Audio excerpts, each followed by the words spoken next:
হযরত Danijel পয়গম্বর আলাইহি ওয়াসাল্লামের জামানার মধ্যে মানুষের আল্লাহ ভুলে গিয়েছে, আল্লাহর হুকুম থেকে দূরে সরে চলে গেছে। পয়গম্বর মানুষদেরকে ডাকতে থাকে, ওগো আমার সম্প্রদায়ের লোকেরা, তোমরা আমার দিকে ফিরে আসো, আমি রাসূলের কথা মানো, আল্লাহর বিধানের দিকে তোমরা ফিরে আসো, আল্লাহর হুকুম অনুযায়ী তোমাদের জীবনযাপন করো।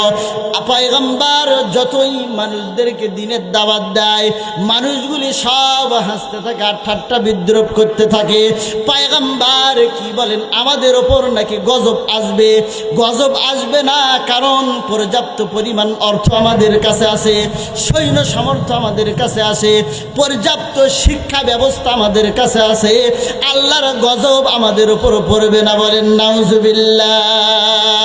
দানিয়েল পয়গম্বর যখন এমন কথা বলেছে, তারাও তখন বলেছে, ওগো পয়গম্বর কি সব আজগবি গল্প গুজব করেন আপনি? আমাদের কাছে পর্যাপ্ত শিক্ষা ব্যবস্থা আছে, অর্থের ব্যবস্থা আছে, সৈন্য সামর্থ্য আছে, আর আমাদের উপর কোনো গজব আসতে পারে না। তো এমন দাওয়াত যখন দিতেছিল, পয়গম্বর এক সময় তার উম্মতদের ওপর রাগান্বিত হয়ে, মনক্ষুণ্ণ হয়ে আল্লাহর কাছে দোয়া করলেন, আল্লাহ আমার উম্মতদেরকে তুমি শিক্ষার ব্যবস্থা করিয়ে দাও, শিক্ষার কোনো ব্যবস্থা করে দাও। যখন মানুষ আল্লাহ থেকে মুখটা বিমুখ হয়ে গেছে, আল্লাহ তখন ওই সময় একটা জালেম বাদশাহ বখতে নাসারকে তাদের উপরে চাপাই দিয়েছে। বলেন নাউজুবিল্লাহ। মানুষ যখন আল্লাহ থেকে বিমুখ হয়ে গেছে, একটা মানে জালেম বাদশাকে আল্লাহ তাদের উপর চাপাই দিয়েছে। এটা আসলেই নিয়ম। মানুষ যখন আল্লাহর স্মরণ থেকে উদাসীন হয়ে যায়, তখন ওই সমাজের ওপর, ওই দেশের ওপর আল্লাহ তখন জালেম বাদশা চাপাই দেয়। হুজুর ঠিক কিনা বলেন, তাই না? তখন তো আমাদেরও ওই রকম মনে হয়েছিল। এখন আমরা ইসলাম হয়ে গেছি, আর মনে হয় আমরা আর গোপালগঞ্জের দিকে যাব না। আগামীর বাংলাদেশ আমাদের বগুড়াওয়ালাদের বাংলাদেশ, আমাদের গাবতলীর বাংলাদেশ। কথা বলেন ঠিক কিনা? মাইকে তো সব কথা বলা যায় না, আকার ইঙ্গিতে একটু বলতে হয়। আপনারা বুঝে নিন, আগামীর বাংলাদেশ কার বাংলাদেশ বলেন?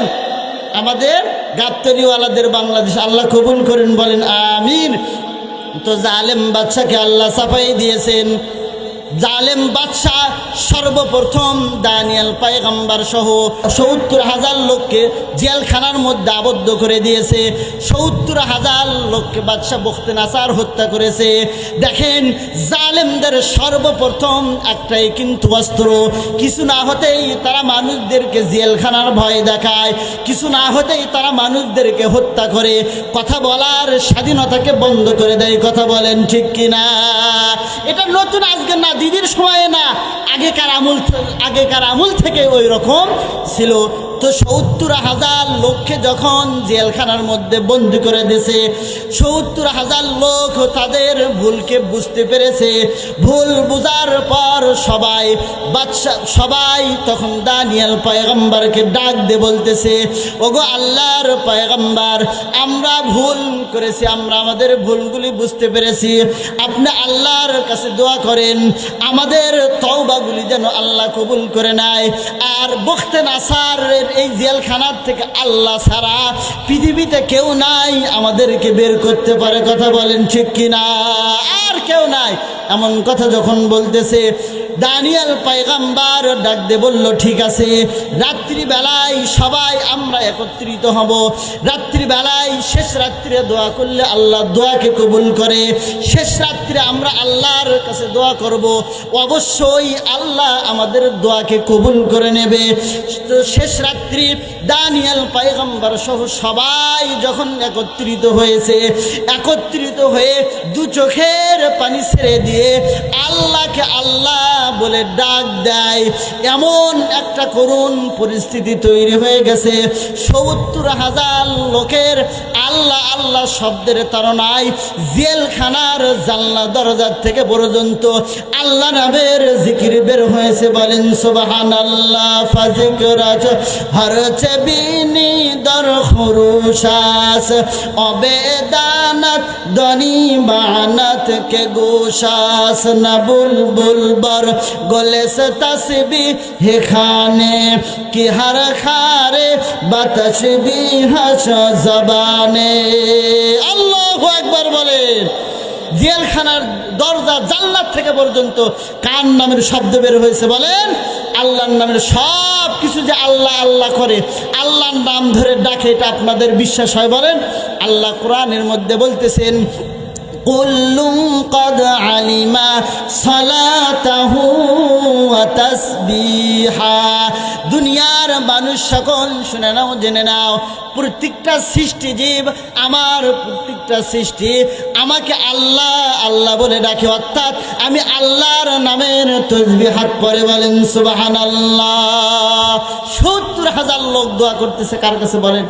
সম্মানিত হাজিরিন, আমরাও যখন বিপদে পড়ব, মুসিবতে পড়ব, শেষ রাত্রি আপনি তাহাজ্জুদের সময় একাকী নির্জনে আপনি ওযু করে জায়নামাজটা বিছাবেন, বিছানোর পর 2 রাকাত নামাজ পড়ে আল্লাহর কাছে 2 চোখের পানি ছেড়ে দিয়ে ডাক দিবেন, আই মালিক, আমার সংসারের মধ্যে বরকত হয় না, আমি অসুস্থ আছি আল্লাহ, আমার কামাই রুজির মধ্যে বরকত নাই আল্লাহ।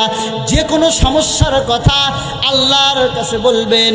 হাদিসের মধ্যে আছে, বান্দা চাইতে দেরি হয়, আল্লাহর রহমত ওই বান্দার উপর আসতে দেরি হয় না বলেন সুবহানাল্লাহ। শেষ রাতের দোয়া আল্লাহর কাছে কবুল হয়। যে কোনো জিনিস চাইবেন শেষ রাতে নির্জনে 2 রাকাত 4 রাকাত তাহাজ্জুদ পড়ে আল্লাহর কাছে আপনার সমস্যার কথা তুলে ধরবেন, অবশ্যই আল্লাহ আমার আপনার সমস্যা সমাধান করে দেবে। তো সবাই যখন দোয়া করতেছে আল্লাহর কাছে, দানিয়েল পয়গম্বর কাছে ইলহাম চলে এসেছে, ওগো আল্লাহর পয়গম্বর দোয়া করতে থাকেন, আল্লাহ জেলখানার মধ্যে থেকে আপনাদের মুক্তি দেওয়ার ব্যবস্থা করে দেবেন। এই দিকে ৭০,০০০ উম্মতদের নিয়ে দানিয়েল পয়গম্বর আল্লাহর কাছে দোয়া করতেছে, হরদম তসবিহ পড়তেছে। এই দিকে আল্লাহ তাআলা এক রাত্রিতে বাদশাহ বুখতনেছারকে একটা আশ্চর্যময় স্বপ্ন দেখাই দিয়েছে বলেন সুবহানাল্লাহ। আশ্চর্যময় একটা স্বপ্ন দেখাই দিয়েছে। তো স্বপ্নটা হলো এমন যে হযরতে দানিয়েল পয়গম্বর দোয়া করতেছে, রাত্রির বেলায় বাদশাহ বুখতনেছার ঘুমাচ্ছে, একটা স্বপ্ন দেখেছে। আচক মা চিৎকার দিয়ে উঠেছে, কে কোথায় আছো, আমাকে বাঁচাও, আমাকে বাঁচাও, আমাকে বাঁচাও, মরে গেলাম। উজির নাজির রাজ দরবারের সবাই চলে এসেছে। ওগো বাদশাহ নামদার, আপনার কি হয়েছে যার কারণে আপনি চিৎকার করতেছেন? ডাক দে বলল, আমি একটা স্বপ্ন দেখেছি, ভয়ঙ্কর স্বপ্ন দেখেছে। উজির ডাক দে বলতেছে, চিন্তার কোনো কারণ নাই, আমাদের দেশের মধ্যে স্বপ্নের মুআব্বিরকারী আছে, তাবির কারক আছে, যারা স্বপ্নের ব্যাখ্যা করতে পারে তারা আছে। বাদশাহ নামদার, চিন্তা করেন না, দেশের সমস্ত মুআব্বিরকারীকে, তাবিরকারীকে কালকেই রাজদরবারের মধ্যে হাজির করব বলেন সুবহানাল্লাহ। স্বপ্নে দেখছে, স্বপ্নে যখন দেখেছে, স্বপ্নের তাবির নেওয়ার জন্য উনি পাগল হয়ে গেছে। রাজদরবারের থেকে সমস্ত দেশের মধ্যে ঘোষণা দেওয়া হয়েছে, সমস্ত তাবির কারক, সমস্ত গণকেরা আগামীকাল রাজদরবারের মধ্যে হাজির হবে। বাদশাহ স্বপ্নে দেখেছে, স্বপ্নের তাবির যে করতে পারবে পর্যাপ্ত পরিমাণ উপঢৌকন পুরস্কার তাকে দেওয়া হবে।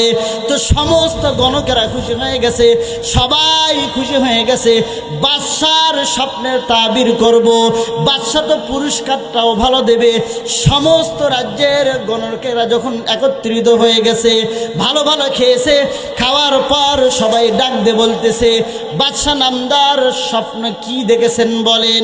আপনি স্বপ্নে দেখার পর আপনার স্বপ্নের তাবিরটা আমরা করব, কিন্তু আল্লাহর শান কত বড়, বাদশা কি স্বপ্ন দেখেছে ওটা বাদশার জিহন থেকে আল্লাহ ডিলিট করে দিয়েছে বলেন সুবহানাল্লাহ। বাদশাহ বুখতনেছার যে স্বপ্ন দিয়ে দেখেছে, স্বপ্নটা সব কিছু ডিলিট করে দানিয়েল পয়গম্বরের মাথার মধ্যে ঢুকে দিয়েছে বলেন সুবহানাল্লাহ। তো বাদশাহ স্বপ্নের কথা বলবে, এমন সময় বলতেছে, কি স্বপ্নে দেখেছি, স্বপ্নটা তো আমার মনে নাই। তোমরা নাকি গণক হয়েছো, ভবিষ্যৎবাণী বলতে পারো, তোমরা শুধু স্বপ্নের তাবির নয়, আমি কি স্বপ্নে দেখেছি এটাও বলবে, সাথে সাথে স্বপ্নের তাবিরটাও বলবে বলেন সুবহানাল্লাহ। ডাকতে বলতেছে, বড় গণক হয়ে গেছো তোমরা দাবি করো তোমরা সব কিছু ভবিষ্যৎবাণী বলতে পারো, আমি কি স্বপ্নে দেখেছি এটা বলতে পারো না। 3 দিন টাইম দিলাম, যদি আমার স্বপ্নের তাবির, স্বপ্নের মানে স্বপ্নে কি দেখেছি এটা সহ স্বপ্নের তাবির না বলতে পারো, একটারও পিঠের চাপ থাকবে না। আমাদের দেশের মধ্যেও এমন অনেক ভণ্ড আর বদমাইশ আছে না নাই বলেন? সবাই বলেন আছে না নাই?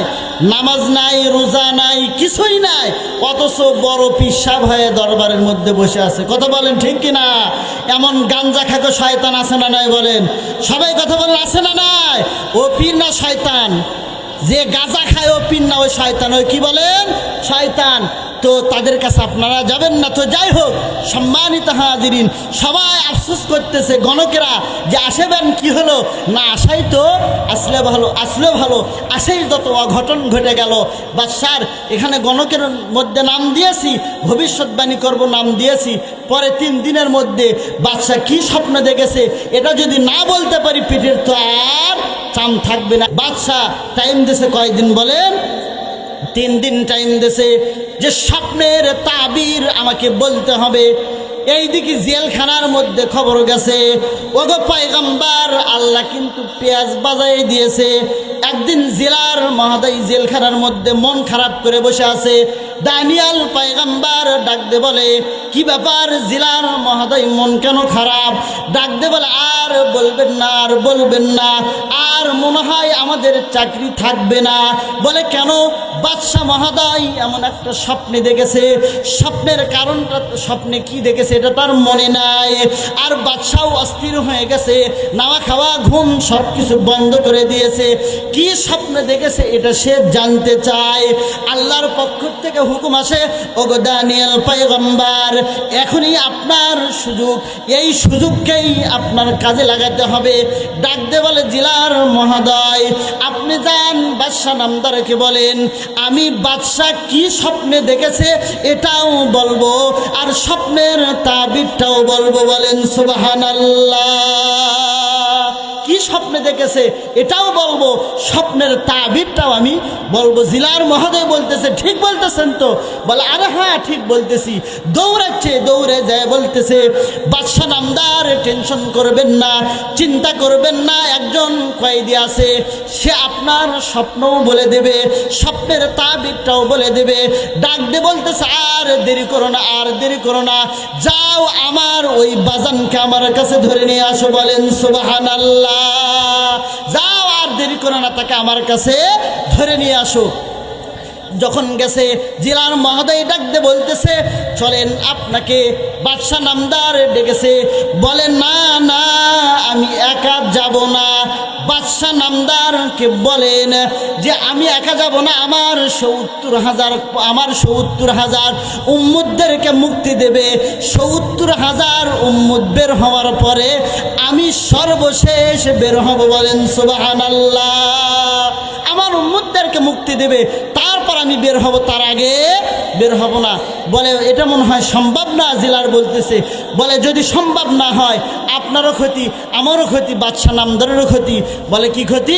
বলে আমি স্বপ্নের ব্যাখ্যা যদি না বলতে পারি, বাদশাহ কিন্তু তিলে তিলে মরে যাবে, আর আপনি চাকরিটাও হারাবেন, আপনি আর চাকরি করতে পারবেন না।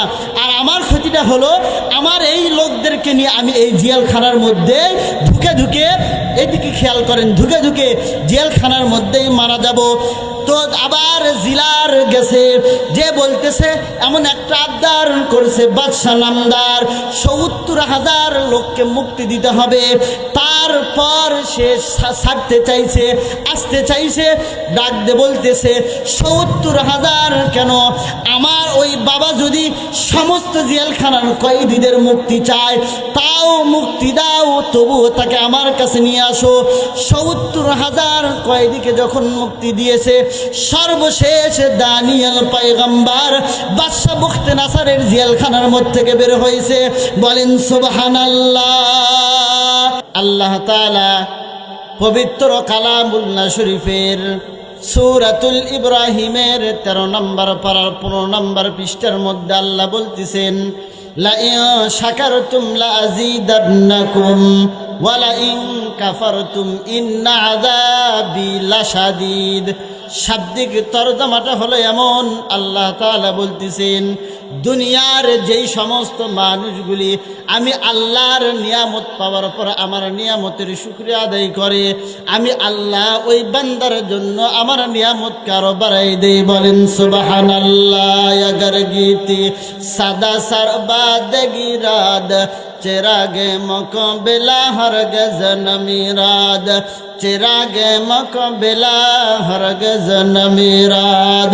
लिल्लाहे तकबीर, नाराए ताकबीर। সম্মানিত হাজিরিন, সদরে মুহতারাম, মুসলমান আমরা, আমাদের ধর্মের নাম কি বলেন? ইসলাম। মুসলমানদের আওয়াজ থাকবে উচ্চ। যখন মুসলমানদের আওয়াজ কমে গিয়েছে তখন তাগুত এসে মুসলমানদের মাথার ওপর চেপে বসেছে। যখন মুসলমান জোরে আওয়াজ দিয়েছে, হুঙ্কার দিয়েছে, সাহস করে কোরআন বুকে নিয়ে বের হয়েছে, তাগুত বাংলার জমিন ছেড়ে পালিয়ে যেতে বাধ্য হতে। কথা বলেন ঠিক কিনা? তো মুসলমানদের আওয়াজ থাকবে জোরে। আল্লাহ তাআলা আয়াতের পরের অংশে বলতেছেন যেই সমস্ত মানুষগুলি আমার নিয়ামত পেল, আমার নিয়ামত পাওয়ার পর আমার নিয়ামতের না শুকরিয়া আদায় করলো, আমি আল্লাহ তার থেকে আমার নিয়ামতগুলো আরো ছিনিয়ে নেন, অতি দ্রুত ওই মানুষকে আমি আল্লাহ আযাবের মধ্যে লিপ্ত করব। বলেন নাউজুবিল্লাহ। তাহলে শুকরিয়া আদায় করাটা একটা ইবাদত। আল্লাহ আমাদের মুসলমানের ঘরে জন্ম দিয়েছেন, মুসলমানের ঘরে পাঠাই দিয়েছেন। এই জন্য আবার সবাই সেই মহান মুনিবের নিকট শুকরিয়া আদায় করি। সবাই বলে আলহামদুলিল্লাহ।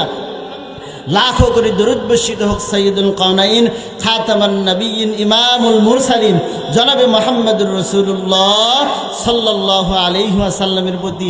পবিত্র কালামুল্লাহ শরীফের দ্বিতীয় নাম্বার সূরা সূরাতুল বাকারা। দ্বিতীয় নাম্বার সূরার নাম কি বলেন? সূরাতুল বাকারা। এই সূরাতুল বাকারার প্রথম একটা লাইন আপনাদের সামনে তেলাওয়াত করেছি। প্রথম নাম্বার সূরা হলো কোরআন শরীফের সূরাতুল ফাতিহা। ফাতিহা শব্দের অর্থ হলো সূচনা, আরম্ভ করা। অনেক অর্থ আছে, তো এটা একটা প্রচলিত, সেটা হলো শুরু করা, আরম্ভ করা। আর বাকারাতুন শব্দের অর্থ হলো গাভী। বাকারাতুন শব্দের অর্থ কি বলেন? গাভী। এই সূরা শুরুতে আল্লাহ তাআলা এই কোরআন শরীফ সম্পর্কে, কোরআনের মান, ইজ্জত, শান সম্পর্কে বর্ণনা করতেছে। বলেন সুবহানাল্লাহ। আল্লাহ তাআলা বলতেছেন আলিফ লাম মিম যালিকাল কিতাবু লা রাইবা ফি। আলিফ লাম মিম এগুলো হলো হরুফে মুকাত্তাআত, সাজের জন্য কোরআনের মধ্যে দেওয়া হয়েছে। পরের আয়াতের মধ্যে আল্লাহ বলতেছেন যালিকাল কিতাবু লা রাইবা ফি। দুনিয়ার মানুষ সকল শুনে নাও, জেনে নাও, আমার এই কালামুল্লাহ শরীফের মধ্যে ভুল তো দূরের কথা, সন্দেহের কোনো অবকাশ নেই। বলেন সুবহানাল্লাহ। अगर गीती सदा सरबादगी राद चिरागे मुक़बिला हरगिज़ न मीराद। अगर आलम सदा सरखार बाशत दिले आशिक गुलो गुलजार बाशत। আল্লাহু আকবার। বল লিল্লাহে তাকবীর। সম্মানিত হাজিরিন, সদরে মুহতারাম, এই কয়জন লোক আপনারা বসেছেন মন খারাপ করছেন? সবাই বলেন মন খারাপ করছেন। দেখেন, ছোট্ট একটা উদাহরণ, সাধারণ জ্ঞান থেকে দেয় আপনাদের। আমরা সবাই গ্রামের মানুষ। এই যে মুগরি যে মানুষ কুসুমত দেয়, বোঝেন না? বাচ্চা ফোটানোর জন্য যে দেয়, তো যেই ডিমগুলো ওই মুরগির নিচে থাকে এই ডিমগুলোই কিন্তু ফোটে, ঠিক কিনা বলেন? তা না? আর যেই ডিমগুলো ওই উষুম কম পায় ওইগুলো ফোটে না কিন্তু, তা না? তাহলে ওই ডিমগুলোকে কি বলে? আমাদের ভাষায় কাঞ্জে ডিম বলে, ঠিক না? বা বাংলা এভাবে বোঝেন পচা ডিম বলে। তো আমরা যারা এই ইসলামী মাহফিলের মধ্যে আসি, আমরা আল্লাহর উসুমের মধ্যে আসছি, ঠিক কিনা বলেন? তাই না? আর যারা নাকি বাহিরে ঘোরাফেরা করতেছে, মেলায় ঘোরাফেরা করতেছে, ঘুমের ঘরে আছে, বা এখানে আসতেছে না, বিভিন্ন রাস্তাঘাটে গোয়েন্দারির মধ্যে লিপ্ত আছে, তারা হলো কাঞ্জা ডিম, পচা ডিম। কি ডিম বলেন? সবাই কথা বলেন, কি ডিম? আরো জোরে বলেন কি ডিম? বাহিরের লোকগুলো শুনুক যে আপনারা যারা আছেন তারা পচা ডিম, আর যারা ভেতরে আছে তারা আসল ডিম। এই ভেতরে যারা আছে তারাই হলো জান্নাতি মানুষ। আল্লাহ এই ভেতরের সমস্ত মানুষদেরকে বিনা হিসেবে জান্নাতুল ফিরদাউস দান করুন, বলেন আমিন।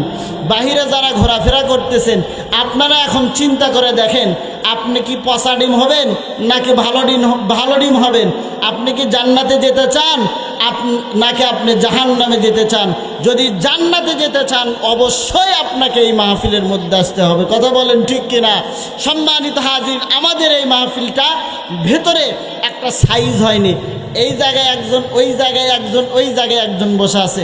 আপনারা যদি মন খারাপ না করেন, আমরা একটু সাইজ হয় সুন্দর হয়ে বসতে পারি না? কথা বলেন, আমরা একটু সাইজ হয় সুন্দর হয়ে বসতে পারি না? একটু সামনের দিকে আমরা আসি। আর তাকবীর, লিল্লাহে তাকবীর, নারাই তাকবীর। আল কোরআনের আলো, আল হাদিসের আলো, লিল্লাহে তাকবীর। তাহলে সম্মানিত হাজিরিন, সদরে মুহতারাম, আল্লাহ তাআলা বলতেছেন, বান্দা আমার কোরআনের মধ্যে ভুল তো দূরের কথা, সন্দেহের কোনো অবকাশ নাই। এই আয়াতটা শোনার পর আমেরিকার 10 জন বিজ্ঞানী কোরআন রিসার্চ করা শুরু করে দিল যে প্রত্যেকটা কিতাবের শুরুতে লেখা থাকে যে আমার কিতাবের মধ্যে যদি কোনো ভুল হয়, আমার বই যেনারা পড়বেন পরবর্তীতে আমাকে জানাই দিবেন, পরবর্তীতে আমার ভুলগুলো আমি সংশোধন করাই নেব। কিন্তু আল্লাহর কালামুল্লাহ শরীফের মধ্যে আল্লাহ সর্বপ্রথম আয়াত দিয়ে দিলেন, আমার কালামুল্লাহ শরীফের মধ্যে ভুল তো দূরের কথা, সন্দেহের কোনো অবকাশ নাই। 10 জন বিজ্ঞানীরা একটা টিম গঠন করলেন যে আমরা কোরআন রিসার্চ করব, তারপর জাতির সামনে কোরআন সম্পর্কে আমরা ফলাফল পেশ করব। 1 দিন নয়, 2 দিন নয়, 1 বছর তারা রিসার্চ করলো। সর্বপ্রথম কোরআনুল কারীমের পৃষ্ঠা উল্টে দেখে যে আহারে আল্লাহ তাআলা কোরআনের মধ্যে ভালো মানুষ মুত্তাকিদের বর্ণনা প্রথম তুলে দিয়েছেন, বলেন সুবহানাল্লাহ। মুত্তাকিদের বর্ণনা দিয়েছে। বিজ্ঞানীরা আশ্চর্য হয়ে গেছে, কি ব্যাপার, এটা তো সাধারণ কোনো মানুষের কিতাব নয়, সাধারণ মানুষ লিখতে তো এমন সুন্দর বাচনভঙ্গি হবে না। আবার তারা পৃষ্ঠা উল্টে দেখে বিজ্ঞান সম্পর্কে এই কোরআনের মধ্যে আল্লাহ আলোচনা করে দিলেন, মহাকাশ সম্পর্কে আল্লাহ কোরআনের মধ্যে আলোচনা করে দিলেন, তারকারাজি সম্পর্কে আল্লাহ কোরআনের মধ্যে আলোচনা করে দিলেন, দুনিয়ার সমস্ত খনিজ সম্পদ সম্পর্কে আল্লাহ কোরআনের মধ্যে আলোচনা করে দিলেন। বিজ্ঞানীরা হতাশ হয়ে গেল, এই আবার আমরা কোন কিতাবটা নিলাম? আমরা দুনিয়ার সমস্ত তন্ত্র মন্ত্র বাদ দিয়ে যদি এই মুসলমানদের কোরআনকে আমরা রিসার্চ করি, তাহলেই তো আমরা পৃথিবীর সমস্ত তথ্যগুলি পেয়ে যাব, বলেন সুবহানাল্লাহ। বিজ্ঞানীদের মাথা খারাপ হয়ে গেছে, কোরআনের মধ্যে সব কিছু আছে। শুধু তাই নয়, আরও তারা চিন্তা করতেছে আমরা দেখি না দেখি দুনিয়ার জমিনে মানুষ চলবে কিভাবে, এটা কি কোরআনের মধ্যে আছে? পৃষ্ঠা উল্টাই রিসার্চ করতেছে, দেখতেছে যে পারিবারিক জীবন থেকে শুরু করে নিয়ে রাষ্ট্রীয় জীবন পর্যন্ত সব কিছুর কথা আল্লাহর কোরআনের মধ্যে আলোচনা করে দিয়েছেন, বলেন সুবহানাল্লাহ। সব কিছু আল্লাহ কোরআনের মধ্যে আলোচনা করে দিয়েছেন। বিজ্ঞানীদের মাথা খারাপ হয়ে গেছে, তারা চিন্তা করতেছে কোন কিতাব আমরা নিলাম। 10 জন আমেরিকার বিজ্ঞানী দীর্ঘ 1 বছর তারা রিসার্চ করলেন। 1 বছর পর সমস্ত আমেরিকার বড় বড় মিডিয়ার সাংবাদিকদেরকে ডাক দিয়েছে, ডাক দিয়ে বলতেছে, সাংবাদিক মহোদয়, আপনাদের মাধ্যমে আমরা তামাম বিশ্বের মানুষকে জানাই দিতে চাই কোরআন সম্পর্কে। 1 বছর আমরা এই কোরআন রিসার্চ করলাম। বলল, কোন কারণে আপনারা কোরআন রিসার্চ করার জন্য উদ্বুদ্ধ হয়েছেন? যে প্রথম আমরা দেখেছি কোরআনের মধ্যে সন্দেহের কোনো অবকাশ নাই। তারপর দীর্ঘ 1 বছর আমরা এই কোরআন রিসার্চ করলাম। ডাক দিয়ে বলতেছে সাংবাদিকরা, বিজ্ঞানী মহোদয়, রিসার্চের ফলাফল কি? 10 জন বিজ্ঞানী ডাক দিয়ে বলতেছে, 1 বছর রিসার্চ করে আমরা বুঝলাম এই কোরআনের মধ্যে আসলেই কোনো ভুল নাই, ভুল তো দূরের কথা, সন্দেহের কোনো অবকাশ নাই। বলেন সুবহানাল্লাহ। अगर गीते सदा सरबाद गिराद चिरागे मुक़बिला हरगिज़ न मिराद मदीना है नहीं है वा मदीना खुदा का रहमतों का वा खजीना।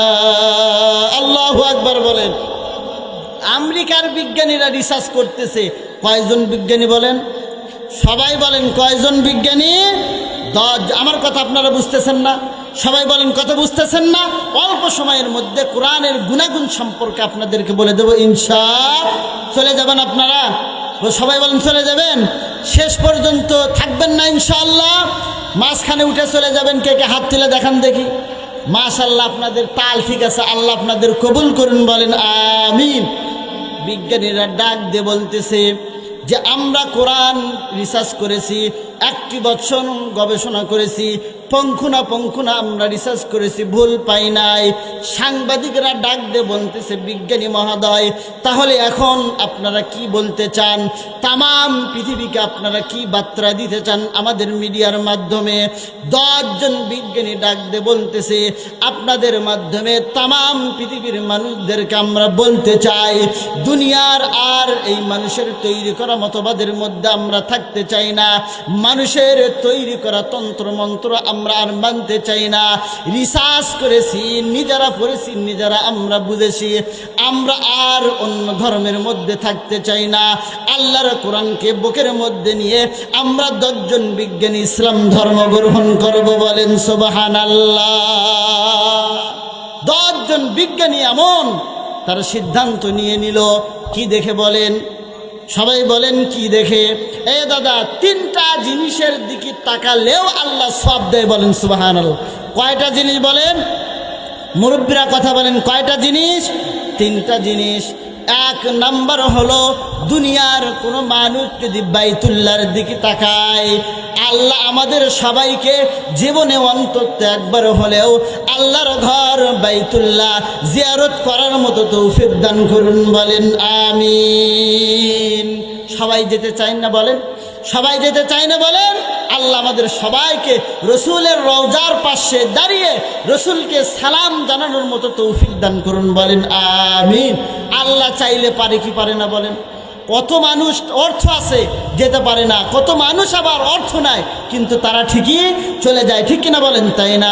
তো আল্লাহর রসুলের হাদিস শরীফের মধ্যে আছে, বুখারী শরীফের মধ্যে হাদিস আছে, আল্লাহর রসুল বলেছেন কোন মানুষ যদি বাইতুল্লাহ শরীফের দিকে তাকায়, বাইতুল্লাহ শরীফের দিকে তাকালেও আল্লাহ ওই বান্দার আমল নামায় সওয়াব লিপিবদ্ধ করে দেয়, বলেন সুবহানাল্লাহ। বাইতুল্লাহ শরীফের দিকে তাকালেও কে সওয়াব দেয় বলেন? সবাই বলেন কে সওয়াব দেয়? আল্লাহ সওয়াব দেয়। 2 নাম্বার হলো কোনো মানুষ যদি পিতা মাতার দিকে নেক সুরতে তাকায়, মনের মধ্যে ভালো একটা উদ্দেশ্য নিয়ে মা বাবার প্রতি মহব্বত আর ভালোবাসা নিয়ে তাকায়, তো আল্লাহ তাআলা ওই বান্দার আমলনামায় একটি কবুলিয়ত হজের সওয়াব লিখে দেয়, বলেন সুবহানাল্লাহ। খিদমতে মা দর পে দর কুম সব হোশান তাকে বাসি হর দোয়ালব নে কোনা, তাকে বাসি হর দোয়ালব নে কোনা। 2 নাম্বার কারা বলেন? পিতামাতা। কাদের দিকে তাকালে আল্লাহ সওয়াব দেয় বলেন? সবাই বলেন কাদের দিকে? পিতামাতা। কিন্তু আফসোসের বিষয় ওই পিতামাতাকেই আমরা দেখতে পারি না, কথা বলেন ঠিক কিনা? কত মানুষ আছে মা বাবাকে ভাত দেয় না, মা বাবাকে দেখতে পারে না। শাশুড়িকে কত সুন্দর আম্মা আম্মা বলে ডাক দেয়, শাশুড়িও কত সুন্দর খুশি হয়ে যায় যে আমার জামাইটা কুকিলের মতো সারাদিন খালি আম্মা আম্মা বলে ডাকতে থাকে, কথা বলেন ঠিক কিনা? শ্বশুরকে আব্বা আব্বা বলে ডাকতেছে, মাকে বলে বুড়ি আর বাবাকে বলে বুড়া। এমন মানুষ আছে কিনা বলেন? আপনাদের এই পাড়ায় না থাকতে পারে কিন্তু আমাদের ওই দিকে আছে। মাকে ভাত দেয় না, শাশুড়িকে ফ্ল্যাট বাসা ভাড়া করে ওই জায়গার মধ্যে রাখে। ও মানুষ না জালেম বলেন? সবাই বলেন ও মানুষ না জালেম? আপনারা হয়তো রাগ করতেছেন, রাগ করে কোনো লাভ নাই, বাস্তব কথাগুলি আমরা বলতেছি। যখন শ্বশুর বাড়িতে যায় মেলার সময় বড় বড় মাছ নিয়ে শ্বশুর বাড়িতে যায়, কত মিষ্টি নিয়ে শ্বশুর বাড়িতে যাচ্ছে, শাশুড়ি যখন আসে যে আম্মা কি খাবে, আম্মা কি খেতে মন চায় এই জিনিসগুলো আম্মা চাওয়ার আগেই চলে আসে। আর মা বাবা নেই, মা এক বৃদ্ধা মানুষ, মানে পান খায়, মহিলা মানুষের তো একটু পান খায়। এখন এক সপ্তাহ আগে এক হাট থেকে 10 টাকার পান নিয়ে আসছে। এক সপ্তাহ পর এখন আবার মা যখন বলতেছে বাবা আমার পান একটু ফুরে গেছে, বাবা পান নেই, বলে তুই এত পান খাস কে, তোর তো পান খাওয়া লাগে কে? কথা বলেন ঠিক কিনা? এমন আছে না, এমন কম বক্ত নালায়েক আছে না? বলেন এত পান খাস কে? সারাদিন তো কাম নেই, খালি পান খাস। 10 টাকার পান কয়দিন আগে এনে দিছে বলেন? এক সপ্তাহ নিয়ে দিছে, আর বলে এত পান খাস কে? আবার বাবা যখন বুড়া হয়ে যায়, বা এত বুঝো কে তুমি খালি বেশি বোঝো। বাবা বাবা বলে ডাকতে চায় না। আল্লাহ তাদের হেফাজত করুন, বলেন আমিন। সম্মানিত হাজিরিন, দ্বিতীয় নাম্বার, মা বাবার দিকে তাকালে আল্লাহ সব লিখে দেয়। তৃতীয় নাম্বার, কোন মুমিন মুসলমান আল্লাহর কোরআনুল কারীমের মহব্বত আর ভালোবাসা অন্তরের মধ্যে ধারণ করে নিয়ে যদি কোনো বান্দা আল্লাহর কালামুল্লাহর দিকে তাকায়, আল্লাহ ওই বান্দার আমুলনামায় সওয়াব লিখতে থাকে। বলেন সুবহানাল্লাহ। যাহার পরশ পেয়ে পাথর হলো সোনা, বলেন যাহার পরশ পেয়ে পাথর হলো সোনা, সন্দেহ ভুল নেই যার একটি কোনা, এ যে মহাবিপ্লব পিছে ফেলে যত সব, বলেন এ যে মহাবিপ্লব পিছে ফেলে যত সব, এগিয়ে চলে সে অগর প্রাণে। সমাধান সমাধান চাও যদি জীবনে মরণে, ফিরে যাও খুঁজে নাও চোখ রাখো কোরআনে। বলেন না সবাই, ফিরে যাও খুঁজে নাও চোখ রাখো কোরআনে। সমাধান চাও যদি জীবনে মরণে, ফিরে যাও খুঁজে নাও চোখ রাখো কোরআনে। তবেই পাবে সুখ শান্তির ঠিকানা। লিল্লাহে তাকবীর। তবেই পাবে সুখ শান্তির ঠিকানা, যদি মেনে নাও তুমি মনে প্রাণে। সমাধান চাও যদি জীবনে মরণে, ফিরে যাও খুঁজে নাও চোখ রাখো কোরআনে। ফিরে যাও খুঁজে নাও চোখ রাখো কোরআনে। লিল্লাহে তাকবীর। যারা বাহিরে ঘুরতেছে তাদের এক একটার পেছনে 10টা করে শয়তান লেগে আছে। কথা বলেন ঠিক কিনা?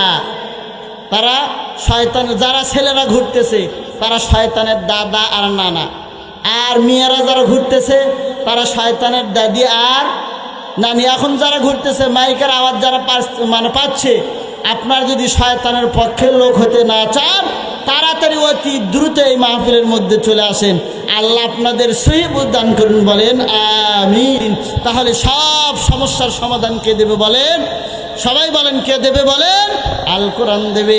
কিতাবের মধ্যে একজন পয়গম্বরের ঘটনা আছে, যখন আপনি কোরআনুল কারীমকে মেনে নেবেন, আল্লাহর রসুলের জীবন বিধানকে মেনে নেবেন, আল্লাহর পক্ষ থেকে বারিশ রহমত চলে আসবে।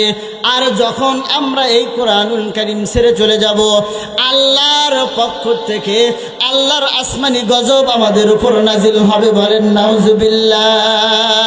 আসমানি গজব নাজিল হবে। একটা কিতাবের মধ্যে ঘটনা আছে যে ফিলিস্তিনের মধ্যে একজন পয়গম্বর বাস করতেন। পয়গম্বরটার নাম হলো হযরত দানিয়েল পয়গম্বর। পয়গম্বরের নাম কি বলেন? হযরত দানিয়েল পয়গম্বর আলাইহি ওয়াসাল্লাম। হযরত দানিয়েল পয়গম্বর আলাইহি ওয়াসাল্লামের জামানার মধ্যে মানুষেরা আল্লাহ ভুলে গিয়েছে, আল্লাহর হুকুম থেকে দূরে সরে চলে গেছে। পয়গম্বর মানুষদেরকে ডাকতে থাকে, ওগো আমার সম্প্রদায়ের লোকেরা, তোমরা আমার দিকে ফিরে আসো, আমি রসুলের কথা মানো, আল্লাহর বিধানের দিকে তোমরা ফিরে আসো, আল্লাহর হুকুম অনুযায়ী তোমাদের জীবনযাপন করো। পয়গম্বর যতই মানুষদেরকে দিনের দাওয়াত দেয়, মানুষগুলি সব হাসতে থাকে আর ঠাট্টা বিদ্রুপ করতে থাকে। পয়গম্বর কি বলেন? আমাদের ওপর নাকি গজব আসবে। গজব আসবে না, কারণ পর্যাপ্ত পরিমাণ অর্থ আমাদের কাছে আছে, সৈন্য সামর্থ্য আমাদের কাছে আছে, পর্যাপ্ত শিক্ষা ব্যবস্থা আমাদের কাছে আছে। আল্লাহর গজব আমাদের উপর পড়বে না। বলেন নাউজুবিল্লাহ। আল্লাহর গজব যখন আসে তখন সৈন্যরা ওই আযাব ঠেকাইতে পারে। সবাই বলেন সৈন্যরা ঠেকাইতে পারে।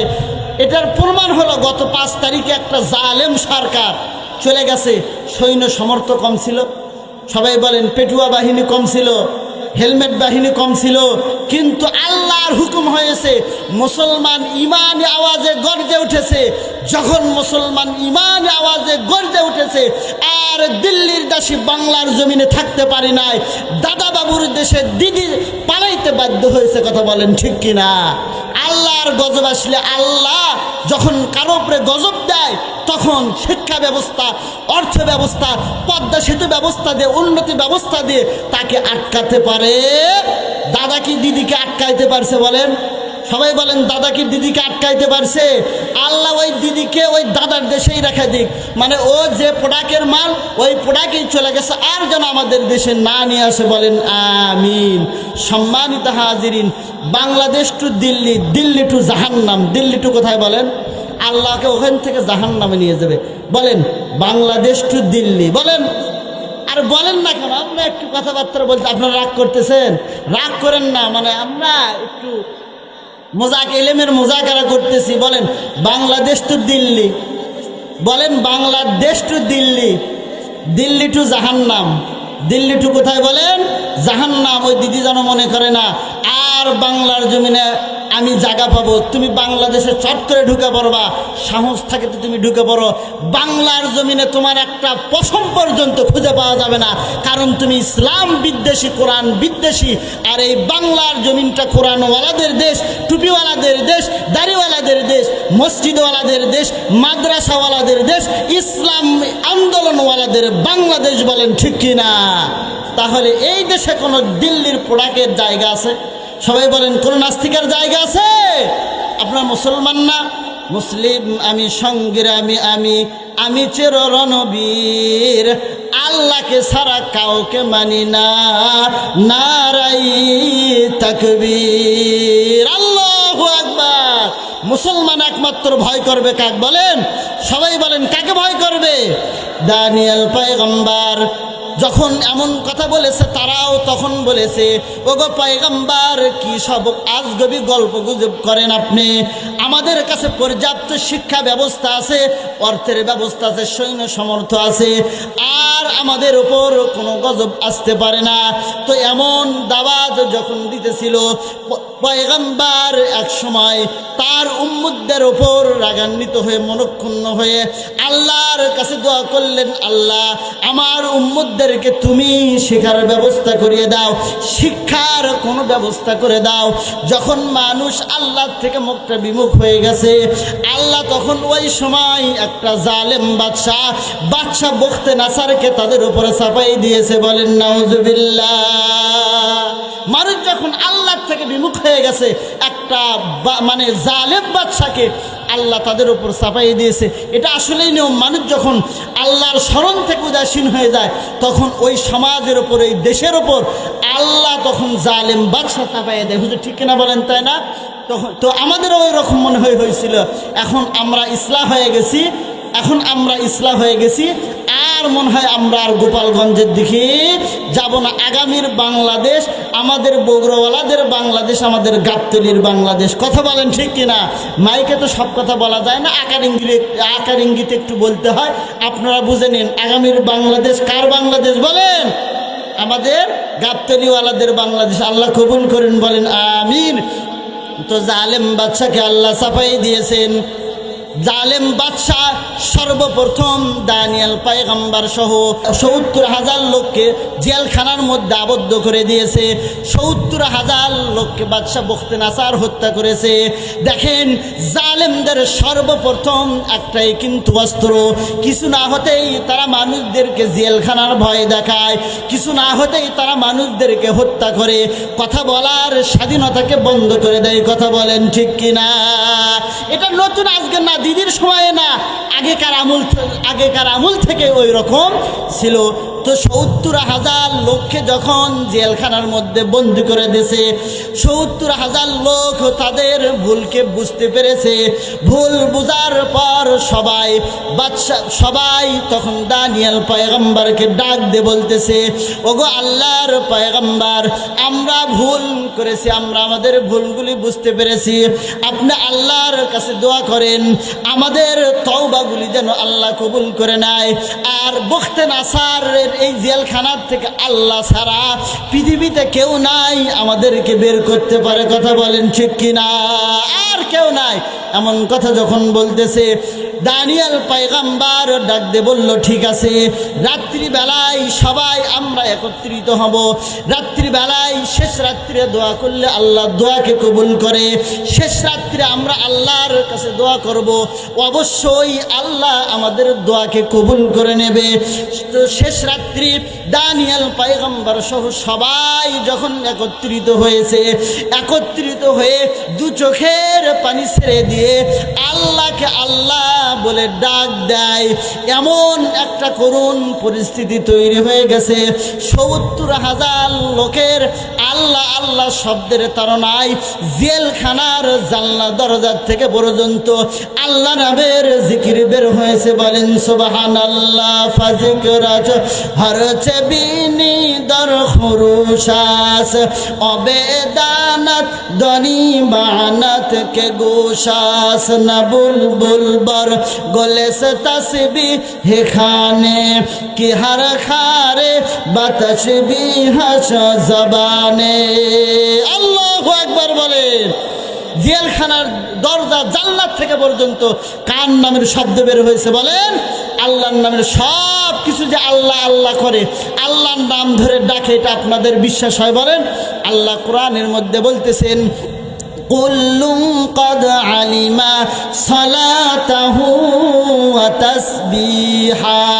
দুনিয়ার মানুষ সকল শুনে নাও, জেনে নাও, প্রত্যেকটা সৃষ্টি জীব, আমার প্রত্যেকটা সৃষ্টি আমাকে আল্লাহ আল্লাহ বলে ডাকে, অর্থাৎ আমি আল্লাহর নামের তাসবিহাত পড়ে। বলেন সুবহানাল্লাহ। ৭০,০০০ লোক দোয়া করতেছে কার কাছে? বলেন।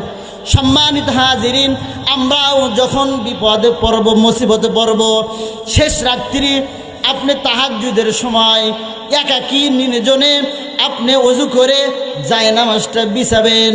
বিছানোর পর 2 রাকাত নামাজ পড়ে আল্লাহর কাছে দু চোখের পানি ছেড়ে দিয়ে ডাক দিবেন, আই মালিক, আমার সংসারের মধ্যে বরকত হয় না, আমি অসুস্থ আছি আল্লাহ, আমার কামাই রুজির মধ্যে বরকত নাই আল্লাহ। যে কোনো সমস্যার কথা আল্লাহর কাছে বলবেন। হাদিসের মধ্যে আছে, বান্দা চাইতে দেরি হয়, আল্লাহর রহমত ওই বান্দার উপর আসতে দেরি হয় না। বলেন সুবহানাল্লাহ। শেষ রাতের দোয়া আল্লাহর কাছে কবুল হয়। যে কোনো জিনিস চাইবেন শেষ রাতে নির্জনে 2 রাকাত 4 রাকাত তাহাজ্জুদ পড়ে আল্লাহর কাছে আপনার সমস্যার কথা তুলে ধরবেন, অবশ্যই আল্লাহ আমার আপনার সমস্যা সমাধান করে দেবে। তো সবাই যখন দোয়া করতেছে আল্লাহর কাছে, দানিয়েল পয়গম্বর কাছে ইলহাম চলে এসেছে, ওগো আল্লাহর পয়গম্বর দোয়া করতে থাকেন, আল্লাহ জেলখানার মধ্যে থেকে আপনাদের মুক্তি দেওয়ার ব্যবস্থা করে দেবেন। এই দিকে ৭০,০০০ উম্মতদের নিয়ে দানিয়েল পয়গম্বর আল্লাহর কাছে দোয়া করতেছে, হরদম তসবিহ পড়তেছে। এই দিকে আল্লাহ তাআলা এক রাত্রিতে বাদশাহ বখতে নাসারকে একটা আশ্চর্যময় স্বপ্ন দেখাই দিয়েছে। বলেন সুবহানাল্লাহ। আশ্চর্যময় একটা স্বপ্ন দেখাই দিয়েছে। তো স্বপ্নটা হলো এমন যে হজরতে দানিয়েল পয়গম্বর দোয়া করতেছে, রাত্রির বেলায় বাদশাহ বখতে নাসার ঘুমাচ্ছে, একটা স্বপ্ন দেখেছে। আচক মা চিৎকার দিয়ে উঠেছে, কে কোথায় আছো, আমাকে বাঁচাও, আমাকে বাঁচাও, আমাকে বাঁচাও, মরে গেলাম। উজির নাজির রাজ দরবারের সবাই চলে এসেছে। ওগো বাদশাহ নামদার, আপনার কি হয়েছে যার কারণে আপনি চিৎকার করতেছেন? ডাক দে বলল, আমি একটা স্বপ্ন দেখেছি, ভয়ঙ্কর স্বপ্ন দেখেছে। উজির ডাক দে বলতেছে, চিন্তার কোনো কারণ নাই, আমাদের দেশের মধ্যে স্বপ্নের মুআব্বিরকারী আছে, তাবির কারক আছে, যারা স্বপ্নের ব্যাখ্যা করতে পারে তারা আছে। বাদশাহ নামদার, চিন্তা করেন না, দেশের সমস্ত মুআব্বিরকারীকে, তাবিরকারীকে কালকেই রাজদরবারের মধ্যে হাজির করব। বলেন সুবহানাল্লাহ। স্বপ্নে দেখছে, তো স্বপ্নে দেখে যখন ভয় পাইছে বলতেছে, আপনি টেনশন করেন না, ঘটনাটা সংক্ষিপ্ত করে বলছি, আমাকে চিঠি দেওয়া হয়েছে অল্প সময়ের মধ্যে, আমার কথা এর মধ্যে আমার কথাটাও একটু ইটি টানবো। তো যাই হোক, স্বপ্নে যখন দেখেছে, স্বপ্নের তাবির নেওয়ার জন্য উনি পাগল হয়ে গেছে। রাজ দরবারের থেকে সমস্ত দেশের মধ্যে ঘোষণা দেওয়া হয়েছে, সমস্ত তাবির কারক, সমস্ত গণকেরা আগামীকাল রাজ দরবারের মধ্যে হাজির হবে। বাদশাহ স্বপ্নে দেখেছে, স্বপ্নের তাবির যে করতে পারবে পর্যাপ্ত পরিমাণ উপঢৌকন পুরস্কার তাকে দেওয়া হবে। তো সমস্ত গণকেরা খুশি হয়ে গেছে, সবাই খুশি হয়ে গেছে। বাদশার স্বপ্নের তাবির করব, বাদশা তো পুরস্কারটাও ভালো দেবে। সমস্ত রাজ্যের গণকেরা যখন একত্রিত হয়ে গেছে, ভালো ভালো খেয়েছে, খাওয়ার পর সবাই ডাক দিয়ে বলতেছে, বাদশা নামদার স্বপ্ন কি দেখেছেন বলেন। আপনি স্বপ্নে দেখার পর আপনার স্বপ্নের তাবিরটা আমরা করব, কিন্তু আল্লাহর শান কত বড়। বাদশাহ কি স্বপ্নে দেখেছে ওটা বাদশার জেহেন থেকে আল্লাহ ডিলিট করে দিয়েছে, বলেন সুবহানাল্লাহ। বাদশাহ বুখতেনাসার যে স্বপ্ন দিয়ে দেখেছে, স্বপ্নটা সব কিছু ডিলিট করে দানিয়েল পয়গম্বরের মাথার মধ্যে ঢুকে দিয়েছে, বলেন সুবহানাল্লাহ। তো বাদশাহ স্বপ্নের কথা বলবে, এমন সময় বলতেছে, কি স্বপ্নে দেখেছি স্বপ্নটা তো আমার মনে নাই। তোমরা নাকি গণক হয়েছ, ভবিষ্যৎবাণী বলতে পারো তোমরা শুধু স্বপ্নের তাবির নয়, আমি কি স্বপ্নে দেখেছি এটাও বলবে, সাথে সাথে স্বপ্নের তাবিরটাও বলবে, বলেন সুবহানাল্লাহ। ডাকতে বলতেছে, বড় গণক হয়ে গেছো তোমরা দাবি করো তোমরা সব কিছু ভবিষ্যৎবাণী বলতে পারো, আমি কি স্বপ্নে দেখেছি এটা বলতে পারো না। 3 দিন টাইম দিলাম, যদি আমার স্বপ্নের তাবির, স্বপ্নের মানে স্বপ্নে কি দেখেছি এটা সহ স্বপ্নের তাবির না বলতে পারো, একটারও পিঠের চাপ থাকবে না। আমাদের দেশের মধ্যেও এমন অনেক ভণ্ড আর বদমাইশ আছে না নাই বলেন? সবাই বলেন আছে না নাই? নামাজ নাই, রোজা নাই, কিছুই নাই, অথচ বড় পিসাব হয়ে দরবারের মধ্যে বসে আছে। কথা বলেন ঠিক কিনা? এমন গাঞ্জা খাকো শয়তান আছে না নাই বলেন? সবাই কথা বলেন আছে না নাই? ও পীর না শয়তান? যে গাঁজা খায় ও পীর না, ওই শয়তান। ওই কি বলেন? শয়তান। তো তাদের কাছে আপনারা যাবেন না। তো যাই হোক, সম্মানিত হাজিরিন, সবাই আফসোস করতেছে গণকেরা যে আসবেন কি হলো না, আসাই তো আসলে ভালো, আসেই যত অঘটন ঘটে গেল।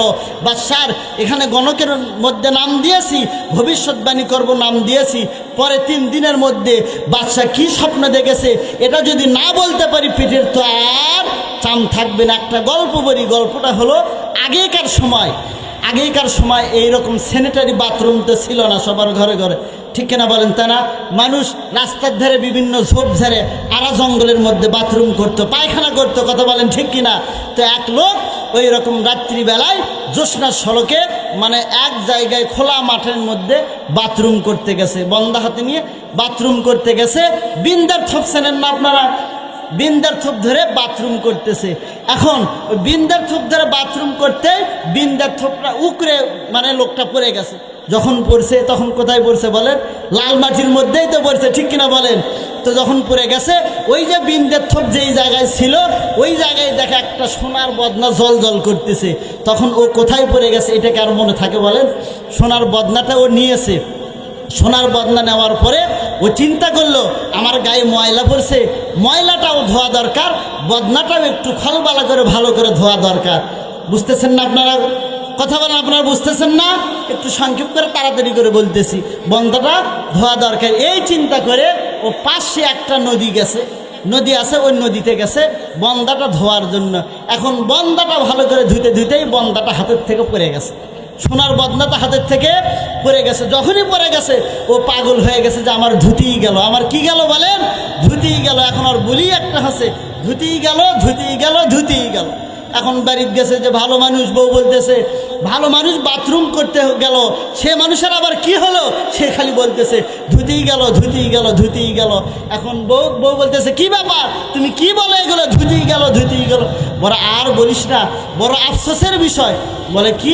আরে আমি একটা সোনার বদনা পেয়েছিলাম, এই সোনার বদনাটা আমি নদীতে ধুতে গেছি, আর বদনাটা আমার হাত থেকে ফসকে গেছে, এই জন্যই আমি বলতেছি ধুতেই গেল। এখন বউ বলতেছে না ধোয়াই তো আসলো ভালো। বউ কি বলতেছে বলেন?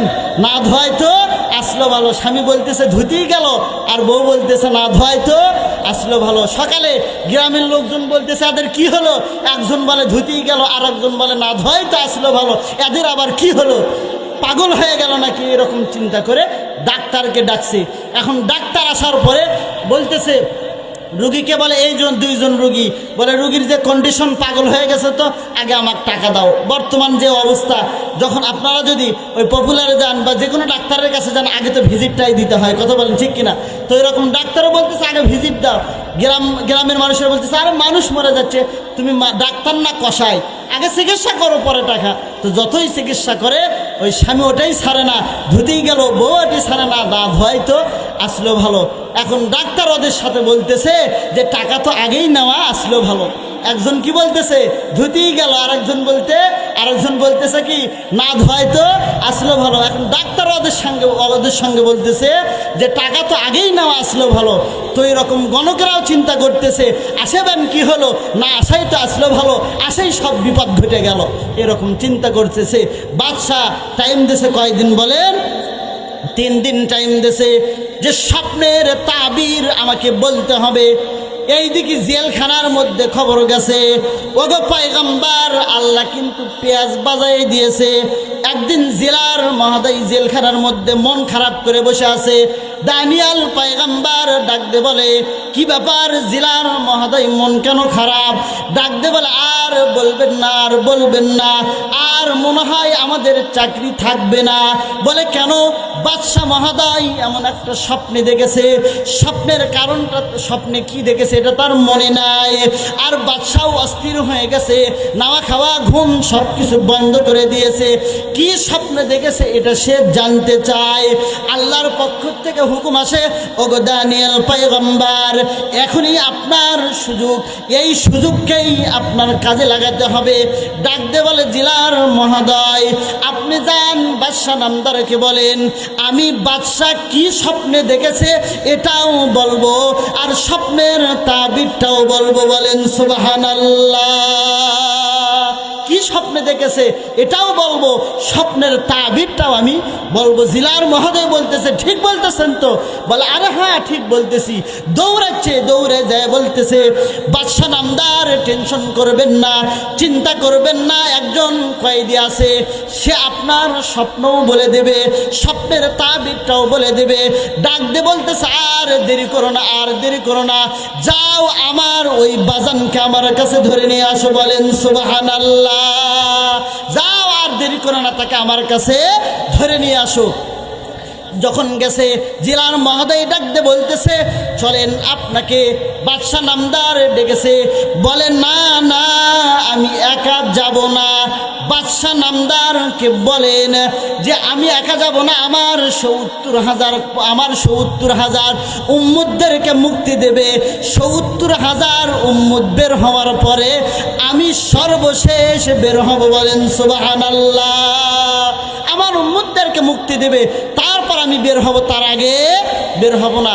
বলে এটা মনে হয় সম্ভব না। জেলার বলতেছে, বলে যদি সম্ভব না হয় আপনারও ক্ষতি, আমারও ক্ষতি, বাদশা নামদারেরও ক্ষতি। বলে কি ক্ষতি? বলে আমি স্বপ্নের ব্যাখ্যা যদি না বলতে পারি, বাদশা কিন্তু তিলে তিলে মরে যাবে, আর আপনি চাকরিটাও হারাবেন, আপনি আর চাকরি করতে পারবেন না। আর আমার ক্ষতিটা হলো, আমার এই লোকদেরকে নিয়ে আমি এই জেলখানার মধ্যে ঢুকে ঢুকে, এদিকে খেয়াল করেন, ঢুকে ঢুকে জেলখানার মধ্যেই মারা যাব। তো আবার জিলার গেছে, যে বলতেছে এমন একটা আবদার করছে বাদশা নামদার, 70,000 লোককে মুক্তি দিতে হবে। তারপর সে ছাড়তে চাইছে, আসতে চাইছে, ডাক দিয়ে বলতেছে 70,000 কেন, আমার ওই বাবা যদি সমস্ত জেলখানার কয়েদিদের মুক্তি চায় তাও মুক্তি দাও, তবুও তাকে আমার কাছে নিয়ে আসো। 70,000 কয়েদিকে যখন মুক্তি দিয়েছে, সর্বশেষ দানিয়েল পয়গম্বর বাদশা বুখতে নাসারের জেলখানার মধ্যে থেকে বের হয়েছে।